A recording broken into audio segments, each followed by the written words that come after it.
राजस्थान के यशस्वी मुख्यमंत्री अशोक गहलोत जी से विनती करता हूं कि आइए और अपनी बात रखे। ये सभी साथी अपने पोस्टर झंडे नीचे रखे, मीडिया को दिक्कत ना आए।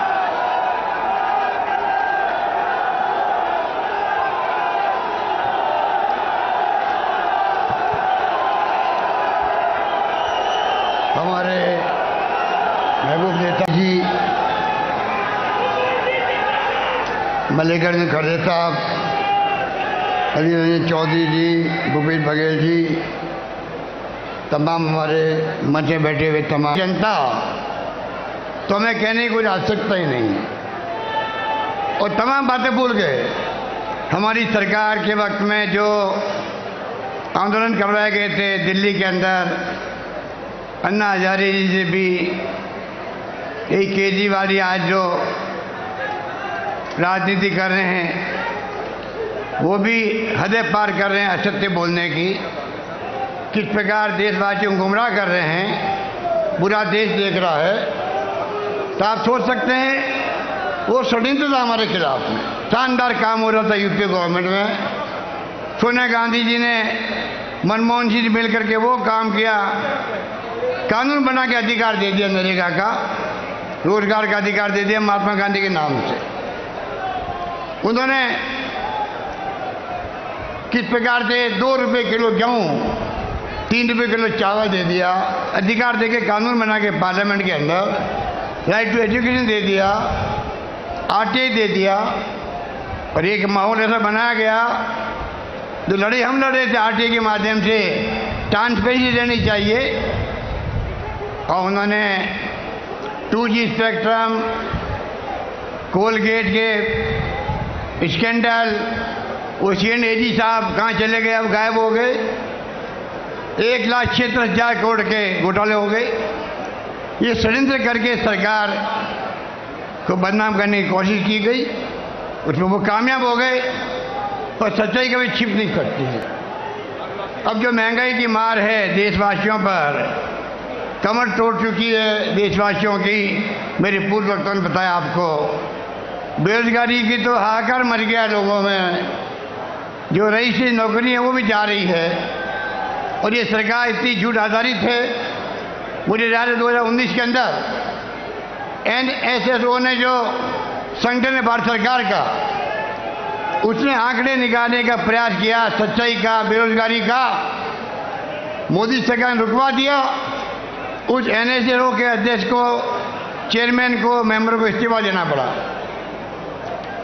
पूरे देश के तमाम अखबारों ने संपादकीय लिखा इसके ऊपर। पहली बार आज़ादी के बाद में आंकड़े रोके गए हैं। और आप देखिए जैसे परिणाम आए मोदी जी के पक्ष में और तमाम आंकड़े जारी कर दिए, कितना भयंकर महंगाई की मार पड़ी है, बेरोजगारी की मार पड़ी है।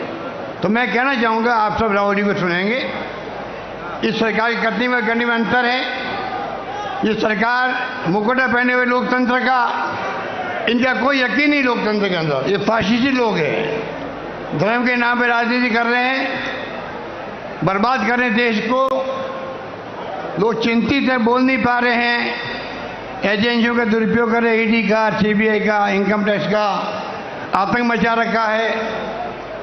कांग्रेस मुक्त भारत की बात कर रहे हैं। अब ये आप लोग खड़े हैं यहाँ पर, पूरे देश के अंदर ब्लॉक लेवल पर, जिला स्तर पर, राज्य स्तर पर, जब राहुल गांधी जी के नेतृत्व में गिरफ्तारियां हुई थी यहाँ पर मेंबर पार्लियामेंट की और तमाम नेताओं की, तो पूरे देश के अंदर जिस प्रकार लोग सड़कों पे आए हैं, शाम तक सरकार की हालत खराब हो गई। और आज आपकी रैली देख के शाम को इस सरकार के नेताओं को पसीना आएगा, ये मैं कह सकता हूँ आप लोगों को। हालात बड़े गंभीर हैं। राज्यों के साथ में नाइंसाफी हो रही है। एक्साइज मिलती थी पहले, राज्यों को हिस्सा मिलता था पेट्रोल में, डीजल में, गैस में। वो हिस्सा बंद कर दिया एक प्रकार से, मामूली कर दिया गया। पूरा का पूरा एक्साइज 16 लाख करोड़ के आसपास हुआ होगा, अधिक हुआ होगा। पूरा खजाना भर रहे हैं केंद्र सरकार, वो इनका वित्तीय प्रबंधन है।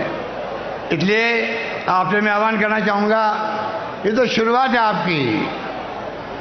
आगे लड़ाई लंबी है आपकी। राहुल गांधी जी यात्रा में निकल रहे हैं, ऐतिहासिक यात्रा होगी वो कन्याकुमारी से कश्मीर तक की, 3,500 किलोमीटर आप सोच सकते हो। पूरे देश के अंदर एक जलजिला पैदा होगा। आप लोग भी अपने में जिले में ब्लॉक में जहाँ संभव हो वहाँ पदयात्रा कीजिए। प्रोग्राम दिया हुआ है AICC का, वेणुगोपाल जी का पहले से दिया हुआ है। राहुल गांधी के एकजुटता दिखाने के लिए हमें लगातार जिलों में ब्लॉक में कोई न कोई प्रोग्राम करने हैं। यात्रा एक रूट से चलेगी, एक मैसेज जाएगा। भारत जोड़ो की जरूरत क्या पड़ी है यात्रा की, नाम भारत जोड़ो क्यों दिया गया? इसलिए आज नफरत का माहौल है, तनाव का माहौल है, हिंसा का माहौल है और प्रधानमंत्री के मुंह से एक ओपिनियन निकल रही है कि आप देश में शांति, सद्भाव, भाईचारा कायम करो और मैं इनका बर्दाश्त नहीं करूंगा। माहौल बहुत खतरनाक है देश के अंदर। इस प्रकार के हालात में हम जी रहे हैं, देश चल रहा है, लोग चिंतित है। इसलिए मैं अपनी बात लंबी नहीं कहता हुआ यही कहना चाहूँगा, 70 साल में कांग्रेस ने देश को यहाँ तक पहुँचाया है।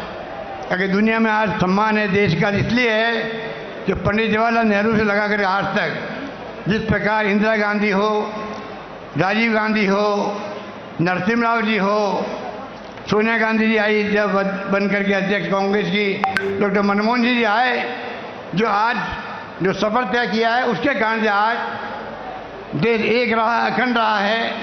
इंदिरा गांधी जी ने जान दे दी पर देश को एकजुट रखा, एक व अखंड रखा। ये कैसे भूल जाते हैं हम लोग। राजीव गांधी जी शहीद हो गए देश के लिए, लंबा इतिहास है। पर हमारे नरेंद्र मोदी जी को कांग्रेस मुक्त भारत चाहिए।